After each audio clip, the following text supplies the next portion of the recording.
सभी को नमस्कार जोहार। आज एक विशेष मुद्दे पर चर्चा करेंगे कि लोग सरकार से सवाल कैसे पूछ सकते हैं।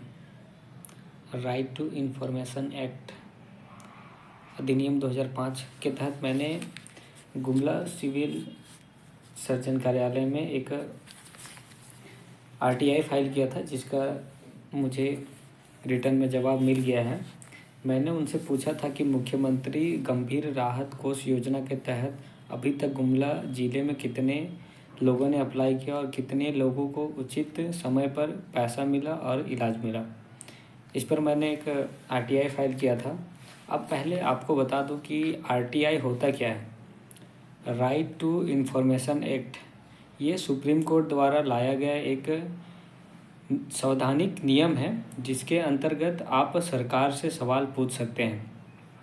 आप अगर किसी भी विभाग में किसी भी तरह का जानकारी चाहते हैं आपके रिलेटेड, जैसे आपने सरकार को टैक्स दिया, अगर सरकार वो पैसा को खर्च कहाँ कर रही है और उस खर्च का जवाब आपको चाहिए, तो आप उस, जैसे एग्जाम्पल के लिए बताऊं तो अगर मुझे स्वास्थ्य विभाग से जानकारी चाहिए था तो मैंने उनसे पूछा कि आपके अभी तक कितने आवेदन प्राप्त हुए और आपने कितने को अभी तक सुविधा मुहैया कराया जिससे उनका इलाज संभव हो पाया।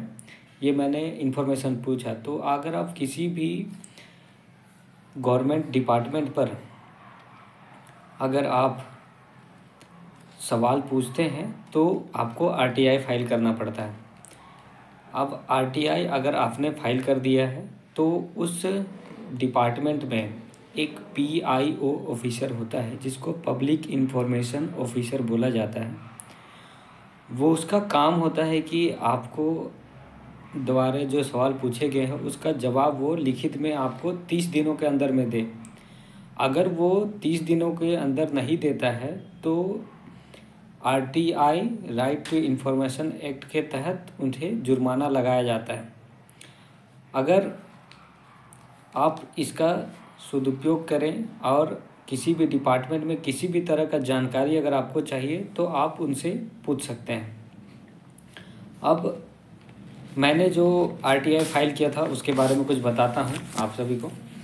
मैंने पूछा था कि एक एक करके जानेंगे कि क्या क्या सवाल और जवाब हमारे बीच मैंने उनसे पूछा और उन्हें जवाब में क्या रिप्लाई मिला। मैंने, अब देखिए, मैं इसका एक कॉपी भी आप सभी को साथ अटैच कर दूंगा ताकि आप सभी देख सकें कि मुझे क्या जवाब मिला है। फिर भी मैं एक बार पढ़ करके सुनाता हूँ। मैंने सूचना के अधिकार अधिनियम 2005 के तहत मांगी इन्फॉर्मेशन उपयुक्त बिंदु के सूचना मांग किया है कि गुमला जिले में मुख्यमंत्री गंभीर बीमार उपचार योजना के अंतर्गत 2020 से अब तक 2025 तक लाभार्थियों को राशि प्रदान की गई। अगर लाभार्थियों की संख्या उपलब्ध कराएं तो मुझे जो उत्तर मिला उसमें कि 2000 वर्ष 20-21 में 8 आवेदन प्राप्त हुए थे, 21-22 में 10 आवेदन प्राप्त हुए थे, 22-23 में 30 आवेदन प्राप्त हुए थे और 23-24 में 22 आवेदन प्राप्त हुए थे और 24-25 में 24 आवेदन प्राप्त हुए थे और टोटल 134 आवेदन प्राप्त हुए थे। अब इस योजना के लिए कितने आवेदन लोगों ने किया, तो मैंने आपको बताया कि 134 लोगों ने इसके लिए आवेदन किया, जिसमें कितनों की निलंबित है।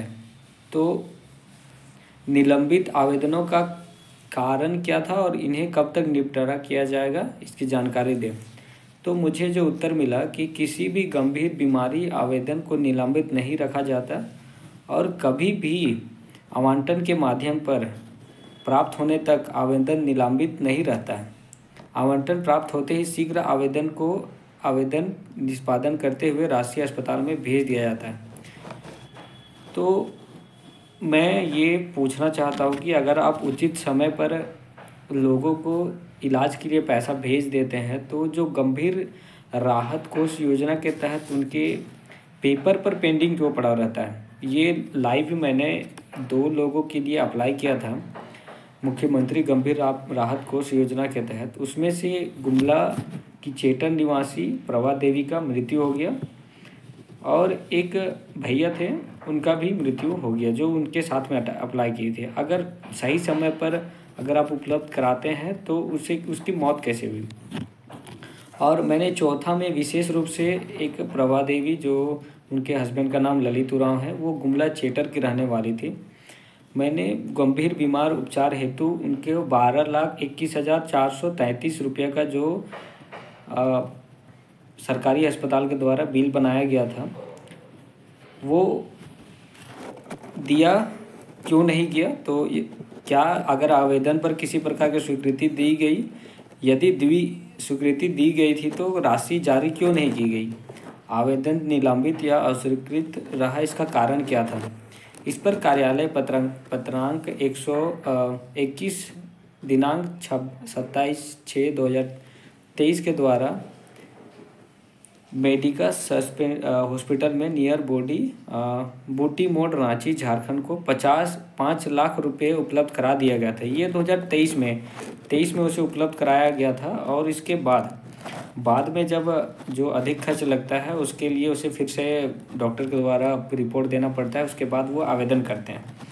तो इसमें जो ज़्यादा समय लगा जिसके वजह से उसे सही समय पर उसकी मम्मी को, जो प्रभा देवी है, उसको इलाज नहीं मिल पाया और जिससे कि उसका मृत्यु हो गया। तो इस पर मैंने आवेदन किया था और नामकुम रांची को राशि प्रकार भेजा गया था, ऐसा ये लिख कर दे रहे हैं, लेकिन उन्हें राशि नहीं मिली थी। वो 5 लाख की राशि थी जो 2023 में मिली। उसके बाद की राशि उन्होंने अप्लाई किया, बार बार कोशिश किया और मैं भी बार बार सिविल सर्जन कार्यालय जाता रहा कि उन्हें जल्द से जल्द अगर मुख्यमंत्री गंभीर राहत कोष योजना के तहत अगर मुझे पैसा मिल जाता है तो उसका इलाज हो पाए। लेकिन ये कभी बोले कि अभी दिक्कत है, अभी पेंडिंग पड़ा है, कल हो जाएगा, कुछ दिन बाद हो जाएगा, लेकिन वो राशि मिला नहीं जब तक वो दम तोड़ दी थी, है ना। जब तक आवेदन निलंबित रहा इस दौरान अगर मैंने ये भी पूछा कि अगर मैंने आवेदन किया है, अगर उस दौरान मरीज का अगर निधन हो जाता है या मृत्यु हो जाता है तो इस स्थिति में परिवार को कोई सहायता राशि उपलब्ध होता है या नहीं, इसकी जानकारी मैंने मांगी थी। इस संबंध में कार्यालय को कोई जानकारी प्राप्त नहीं है। मतलब उत्तर मिला कि अगर कोई मरीज मर जाता है या उसका कुछ भी होता है तो इस पर उसको कोई पैसा या फिर उसके परिवार को कोई सहायता मिले, इसकी जानकारी सिविल सर्जन कार्यालय के पास नहीं है।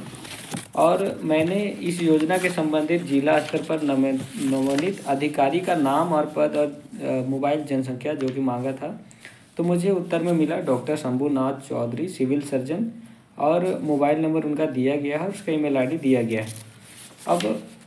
अब ये मैंने जो सवाल मुझे ऑफिशियली मैंने आरटीआई फाइल करके जो उनसे पूछा और मैंने आप सभी को दिखाया और इसका एक कॉपी भी मैं आप सभी के साथ में शेयर करूँगा। तो अगर आप किसी भी डिपार्टमेंट या कोर्ट गवर्नमेंट का वर्क अगर आप जानना चाहते हैं तो आप सभी से निवेदन है कि इस आरटीआई का अपने जीवन में या अपने निजी कामों में आप किसी भी सरकारी डिपार्टमेंट से अगर किसी भी तरह का जानकारी मांगना चाहते हैं तो आप अधिनियम 2005 के तहत सुप्रीम कोर्ट के द्वारा यह कानून लाया गया है, जिसके तहत आप किसी भी सरकार के डिपार्टमेंट से, चाहे वो मेडिकल डिपार्टमेंट हो या फिर फार्मिंग डिपार्टमेंट हो या और भी डिपार्टमेंट गवर्नमेंट के अंदर में जो आते हैं, माइनिंग हो गया या किसी भी डिपार्टमेंट के अंदर, अगर आप किसी भी तरह का जानकारी वहाँ से चाहते हैं तो आप आरटीआई फाइल करिए। और जो पीआईओ ऑफिसर जो कि उस डिपार्टमेंट में होता है उसका काम है कि वो 30 दिनों के अंदर आपको ये आपका आरटीआई का जवाब आपको आपके पोस्ट ऑफिस में भेज दिया जाता है। जैसे कि अब बात रही कि आरटीआई अप्लाई कैसे करते हैं। सबसे पहले जो आप सवाल पूछना चाहते हैं वो सवाल के एक लिखित रूप में आप अपना आवेदन बनाइए और उसके बाद सरकार से जो भी जवाब चाहते हैं उसका क्वेश्चन लिखिए और उसके साथ साथ आप उसे अपने नियरेस्ट, अपने जहाँ भी आप रहते हैं उसके उस जगह पर पास में पोस्ट ऑफिस होगा तो आप पोस्ट ऑफिस में डायरेक्ट स्पीड पोस्ट करके उस डिपार्टमेंट का एड्रेस वगैरह लिख कर आप उसे दे दीजिए।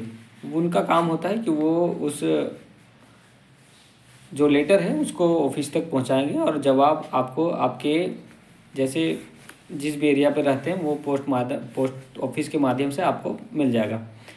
और इसका सदुपयोग करें, और किसी को भी अगर इसके बारे में जानकारी चाहिए या इन्फॉर्मेशन चाहिए तो आप मुझे कांटेक्ट कर सकते हैं और मैं आपको काफ़ी हेल्प करूँगा। नमस्कार, जोहार। मैं अमित कुमार, युवा समाज सेवी गुमला।